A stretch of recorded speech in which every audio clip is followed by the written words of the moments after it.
পারলাম না, মাঝখানে টাচ লেগে গেল। কয়েকটা এরকম তার আছে আঁকাবাঁকা, চকচকে মেটালের তৈরি। তো এগুলো কি? এর নাম ফোকাস চ্যালেঞ্জ। আমরা কিন্তু বড়রাও এই খেলাটা খেলে খেলে একজন আরেকজনকে চ্যালেঞ্জ দিতে পারি। এই খেলাটার মূল উপকারটা আসলে কোথায়?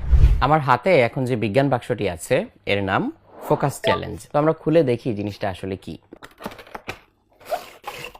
একটা ম্যানুয়াল পাওয়া যাবে, একটা কুইক স্টার্টআপ লিফলেটও দেওয়া আছে এর মধ্যে। মেইন জিনিস যেটা, সেটা হচ্ছে দেখা যাচ্ছে এরকম একটা বেস প্লেট আমরা আলাদা করে ব্যাটারি নিয়ে এর মধ্যে ইনসার্ট করে নিব। এখানে দেখা যাচ্ছে তারের সাথে অ্যাটাচ করা দুইটা পোলের মাথায় আবার দুইটা এরকম রিং সদৃশ জিনিস দেখা যাচ্ছে। আর এইখানে চকচকে মেটালের তৈরি কয়েকটা এরকম তার আছে। বাইরের বিশ্বে এই খেলাটার নাম হচ্ছে বাজওয়্যার। তো সেই বাজওয়্যার খেলাটাই আমরা নিয়ে এসেছি, কিন্তু আমরা নাম দিয়েছি ফোকাস চ্যালেঞ্জ। এটাকে নিছক খেলা হিসেবে না দেখে আমরা ধৈর্য এবং মনোযোগ বৃদ্ধির একটা হাতিয়ার হিসেবে এটাকে দেখতে চাই। তাহলে কানেকশনটা কিভাবে দিতে হয় দেখি।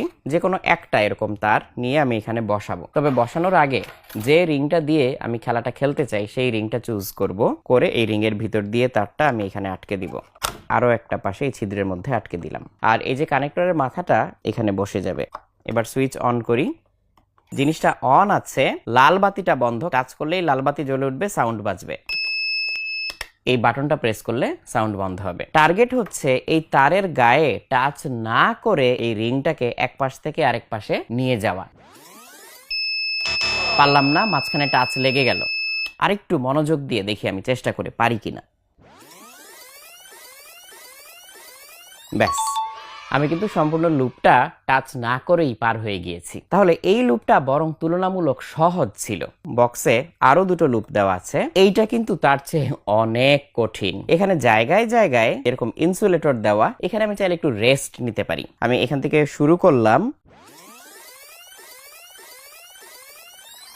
ব্যাস, পুরোটা কিন্তু আমি একবারে এখন পার হয়ে যেতে পেরেছি। লাস্ট যে লুপটা, এটা হচ্ছে সবচেয়ে ভয়ঙ্কর, কারণ এটার মধ্যে একটা লুপ আছে। তো এই লুপটা কিভাবে পার করা যেতে পারে, এটা কিন্তু বেশ চিন্তা ভাবনার বিষয়। এই খেলাটার মূল উপকারটা আসলে কোথায়? বর্তমানে সোশ্যাল মিডিয়ার যুগে একটা জিনিসে আমরা খুব বেশিক্ষণ কিন্তু মনোযোগ ধরে রাখতে পারি না। কোনো কিছু স্ক্রল করতে গেলে 8 সেকেন্ডের বেশি আমাদের মনোযোগ দিতে হয়, আমরা কিন্তু সেটাতে মনোযোগ ধরে রাখতে পারি না, স্ক্রল করে চলে যাই বেশিরভাগ ক্ষেত্রে। তাহলে উপায়টা কি?